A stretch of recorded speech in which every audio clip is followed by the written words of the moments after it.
Greetings, grasshoppers. This is your RJ Redden here on the bot signal. And today is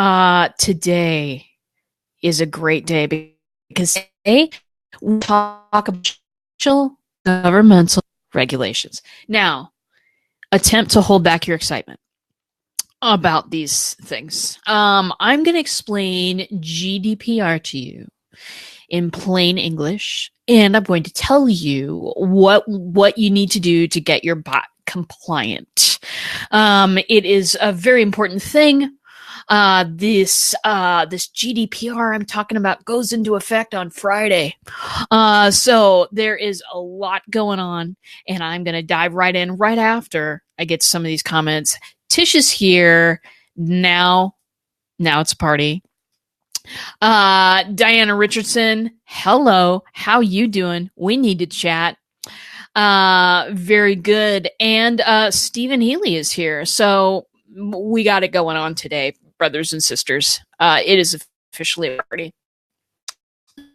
So what is GDPR?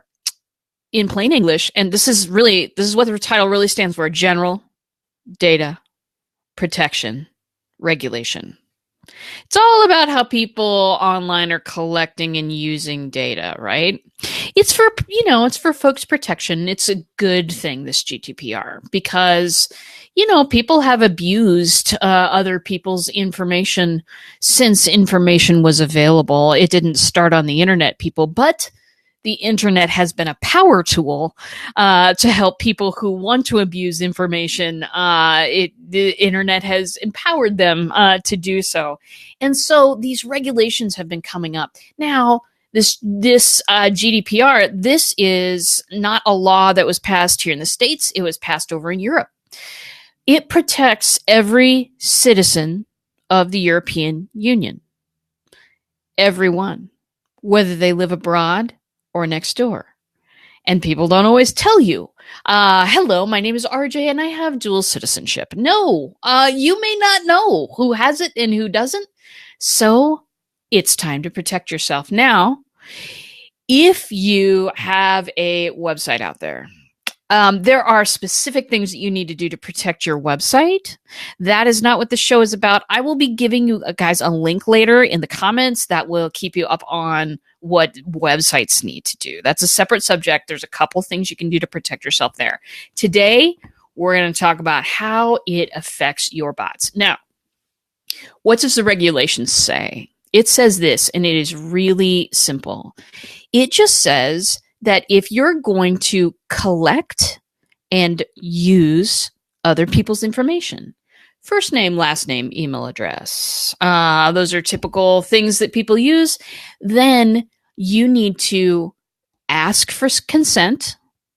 You need to give people a way to opt out if they don't want their information used. And you need to also tell them why it's being used. For instance, it's as simple as this, and I did this yesterday. I sent a little broadcast out to my bot, and I said, listen, Facebook gives me a certain amount of information because even if you're not collecting and sending this information out to a third party, to a CRM, to a spreadsheet, even if it stays within ManyChat, you still have it technically. And I use one piece of information pretty much standard in my bot. That is people's first name, because hey, you is obnoxious.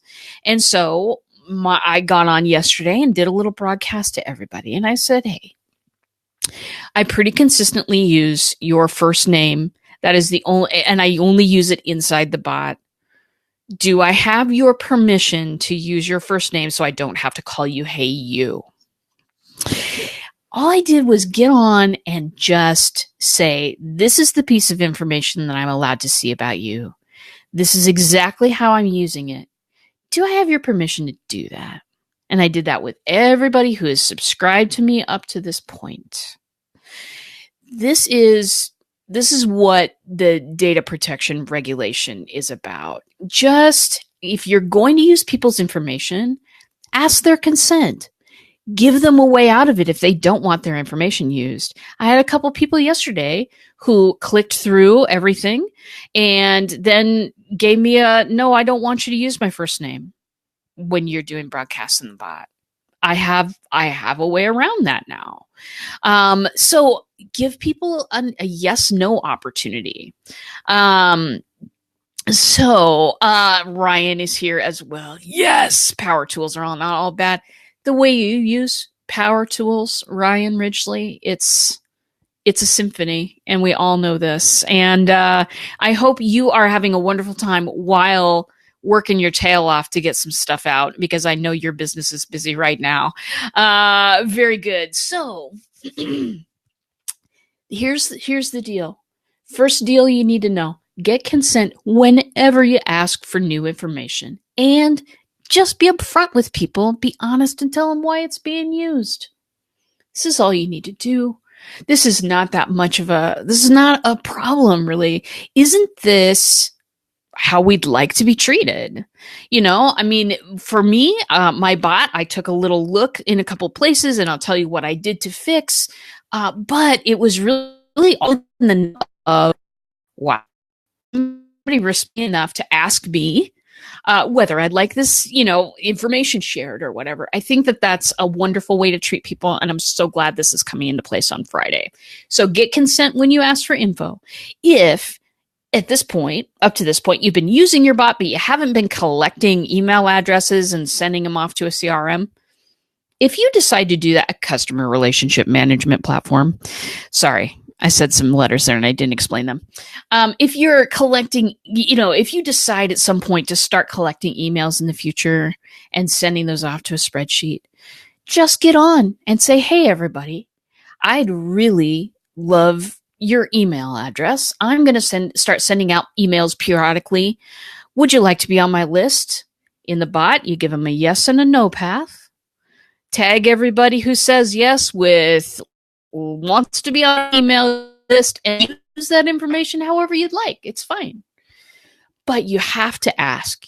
You have to give them a way out, and you have to tell them what it's for. People are tired of their information being taken by many, many people and used in many ways, some of which are nefarious. That's your word for the day, everyone. Nefarious.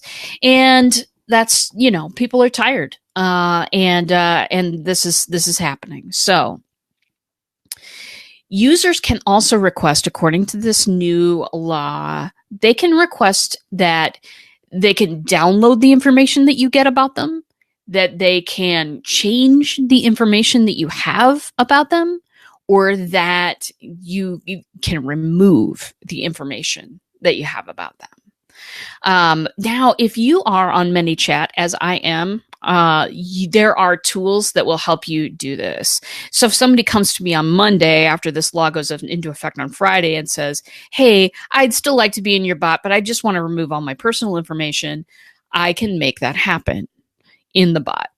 ManyChat's made it pretty easy for us by making us a few tools on the right quick. Thanks, ManyChat team. Sending you more caffeine. You know I am. And so people will be able to request this stuff. People want to know. I mean, there's been a huge awakening interest in what's going to happen to my data now, which I think is great. You know what? These problems have been around for so long, and people have been abused by this. So it's time. It's time to make some stuff happen. Make it super, if you're not in ManyChat or if you don't know how to do this, make it super easy for them to be able to remove their information, edit the information, see what information you get. Make it easy for people. Why? We always talk about creating an unforgettable user experience.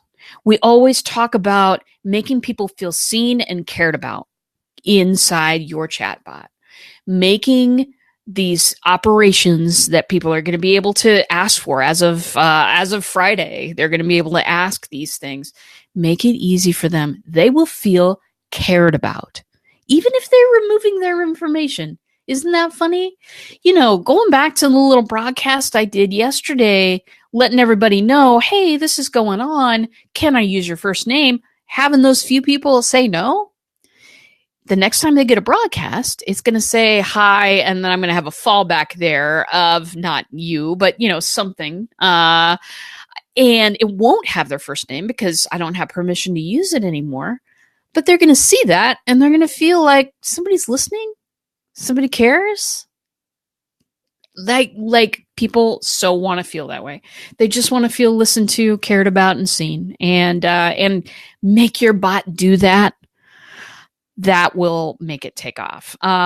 Yes, it is all about being human, Aaron. It's all about that personal touch. It's all about thinking about how you want to be treated online, honestly. Okay, so there was a time, my friends. We're going back to the olden days for a second. There was a time when none of this was possible. Like, I remember, okay, I'm going to date myself and you're all going to love it. 1992, freshman year in college. I am looking at a green computer screen and I am seeing something called an email. It was amazing. I mean, like, there were these bulletin boards, that you could be on, and you could ask for lyrics to a song and like somebody would type them in for you. It was insane. It was magnificent. You no longer had to wait for information. It just came to you. The world has been changing so quickly.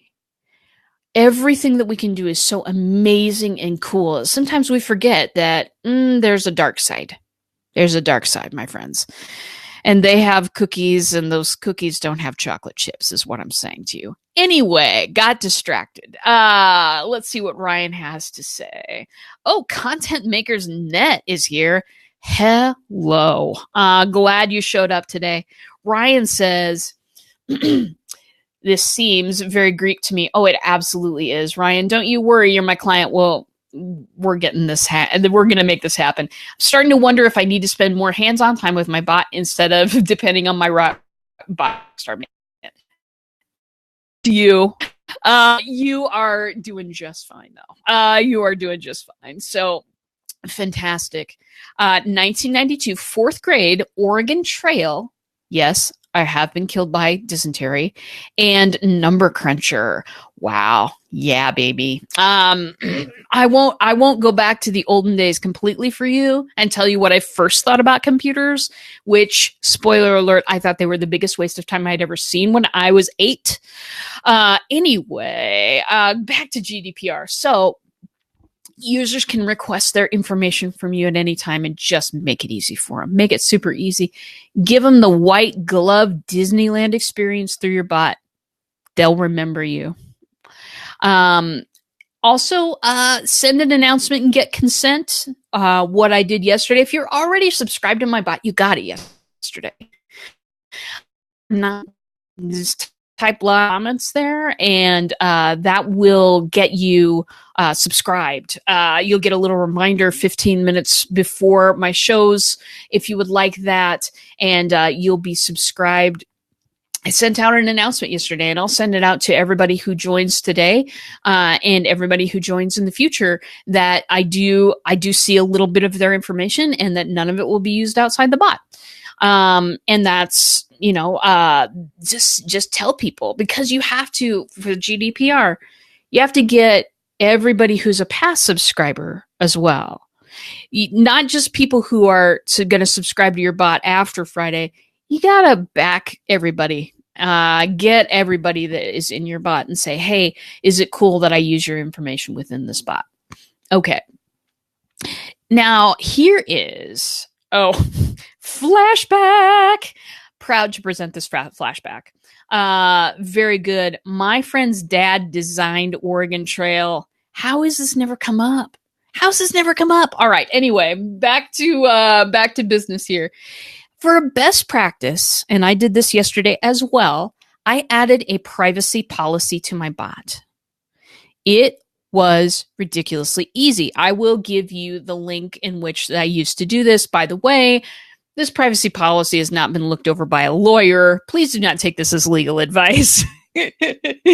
Not a good sign for me. Do I look legal to you? No, but I have a privacy policy on my website and I have a privacy policy in my bot. And basically what it states is that you can, this is what I would use information for. This is the kind of information that I would use. And if I ever ask for information, I'm going to tell you why I want it. And I'm going to give you a way out of it if you don't want to use it, if you don't want to share it with me. That's really all that it says. It's 4 or 5 paragraphs long. And if you type the word privacy policy in my bot, you will get a copy of my bot privacy policy. These, some people just want a little bit extra. This is a best practice. You don't have to do this in any way, but I did this because it just is it's really nice for people. It just shows you're covering your bases. So the last, Tara Tamiko comes. We need to talk, Tara. We need to talk. Let's see here. So adding a privacy policy is a great idea. If you are a website person, you know that these things have needed really to be on your website for years, but now you really, really need it on. I ended up adding terms and conditions and privacy policy on the website just to get my Facebook ads running like last summer or something like that. But having one on your bot is great. And you know what? As plain English as you can go with it, the better that it is, because again, people aren't really expecting to read legal documents in Messenger. So as plain English as you can go, that'll be awesome for you. And then when that stuff is all done, check your front doors. We always talk about on this show, kind of think about your bot as a house with different doors, different openings to it. Those openings are technically called growth tools in ManyChat, but it has many front doors. Are you using people's information? Are you doing the high first name thing that I recommend to everybody that I coach on their bots? And when I build bots, I always build it in there. Are you using their first name? If you are, just go ahead and back check and get that permission. And write it in your front door now. Just add a couple of sentences wherever you welcome people into your bot, whether it's a Facebook ad, whether it's a comment growth tool like I use, whether it's, just sharing a link out. Make sure that everywhere that people enter your bot, they're just given a little shot on the very basics of what your privacy policy is, and then give them a little button if they want to. If they want to go ahead and do this, then they give them a yes, no option always. That's what I'm going to be doing. That's what I'm going to be doing to my clients' bots as well. This next week, I just got back from vacation yesterday, and I just ran full smack into this GDPR thing. So it's been a great week so far. Yeah, so that's kind of, you love the GIF. Hey, Jason. Very good. I love her so much. And Tara, you did nothing. We just need to hang out because we're dear friends, and I would love to pass on some of the GDPR stuff to you. So let me know when you have time. So check your front doors. Check all of the flows that are currently active. I don't know, I know a lot of people are watching this from a lot of places. Check all of your flows to see if there is somewhere that you're using information. If you have asked for people's email in the bot and they have given it to you, that does imply consent. You may want to back up with those people. This is kind of optional. You just may want to back up with those people and say, hey, this is what I'm using it for. But if you have in the bots, hey, can I and typed in their email address, then that counts as consent. You don't have to worry about stuff like that. Any information that you've asked for and gotten, that is okay. Going forward, you're just going to want to say, listen, this is what I need. You don't have to give it to me if you don't want to. Just click this button if you don't want to. And this is what I'm using it for. just treat people how you want to be treated on the internet. This is really what the GDPR is about. So very good.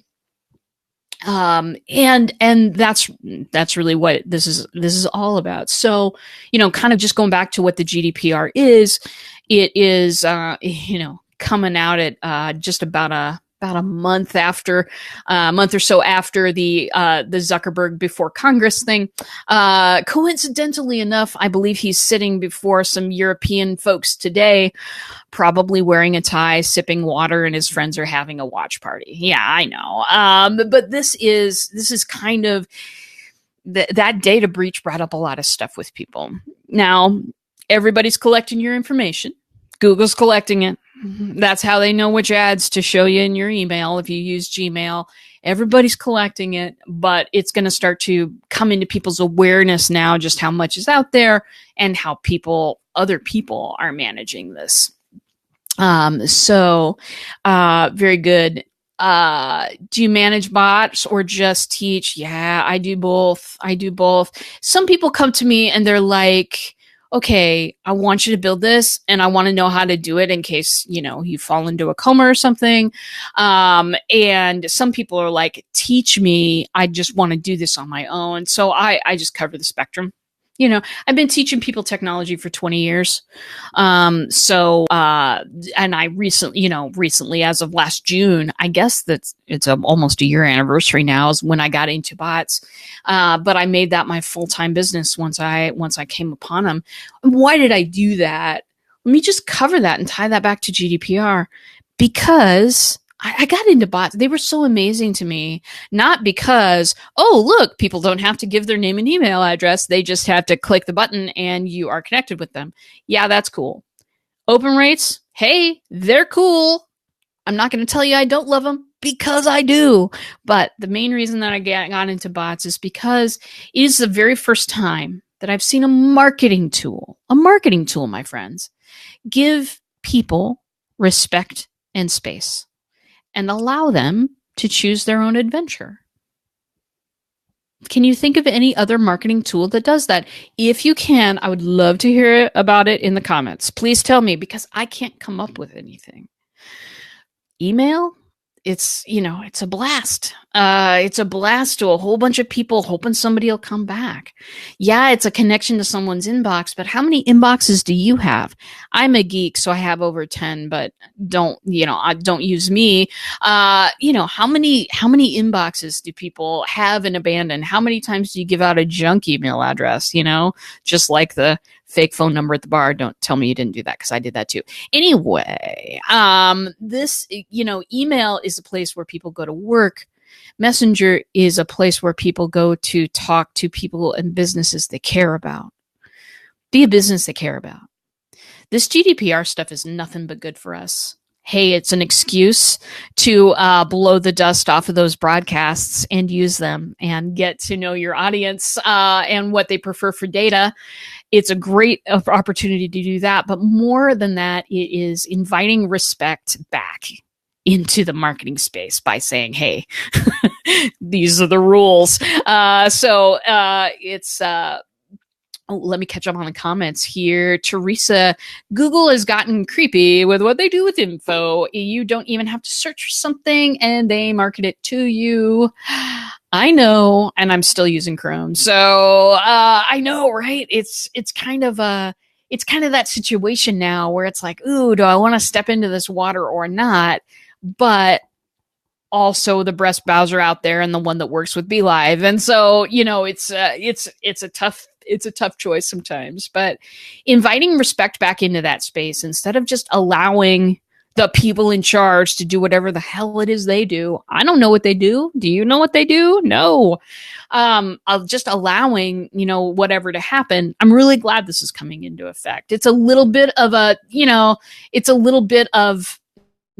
engineering. And my clients and everybody who has a bot or a website, don't forget about those. But in the end, it's absolutely going to be worth our time. So what questions do you have about GDPR? type them in. I'll answer everything that I know. And what I don't know, I'll go back and look up and comment on it later. Happy to answer the questions because I think that this is a cool thing. And I love everything that invites respect and space into the marketing process. It allows us to say, you're a human being. Can I use your data? I'm just going to use it for this. Is that okay? The thing that I've forgotten as well is that after Friday, if a person says, hey, where did I give you permission to use that thing? Where did I give you permission to use my first name or use my email? You have to be able to get a screenshot of that and, send it back to them and say, well, here's explicitly where you gave your consent. Or if, it's going to be a little while, okay, but there will eventually be auditors that are, that people can appeal to, and they can ask you as well. So it is an important thing to be able to screenshot that, to really, yes, here's where consent was given. Ryan says, if you don't conduct international business, does this apply? Now, if you don't know Ryan, he is the greatest woodworker ever. And he is located right in, the Midwestern area of the country, doesn't do too much actual business right outside your realm. For your case, Ryan, would you ever sell internationally? Okay.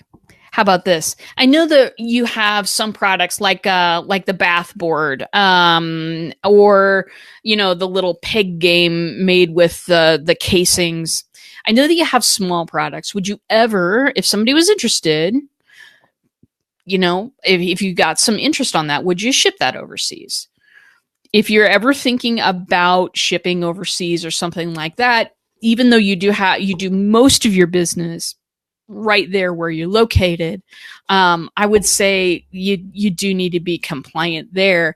If you're never ever planning on shipping beyond the continental United States, don't worry about it for your bot. Think about it though for your website. I can't remember whether you have an email sign up on your website or not. If you have an email sign up on your website, you're going to need to modify that. Because even though it's a newsletter, or if you're sending one of your videos out or something like that, you're still collecting and processing information. And so if you collect any information at all on your website, please do update your websites. And again, I will throw a link down in the bottom for those of you who are wondering about that problem now. I will throw a link afterwards, and this link gives you a few quick tips on how to update your website for this thing. Jason says, good question, Ryan. Can you also gear the bots to one country? I have followers all over. That's a good one. So as far as I know, Jason, let me throw that question up here. As far as I know, Jason, you can't gear the bots toward one country, because it's an opt-in process. So you've got a bot, you've got a link that you share with people, or you tell people to type in live during your show to get, subscribe for reminders or whatever. You're giving people a doorway into your bot.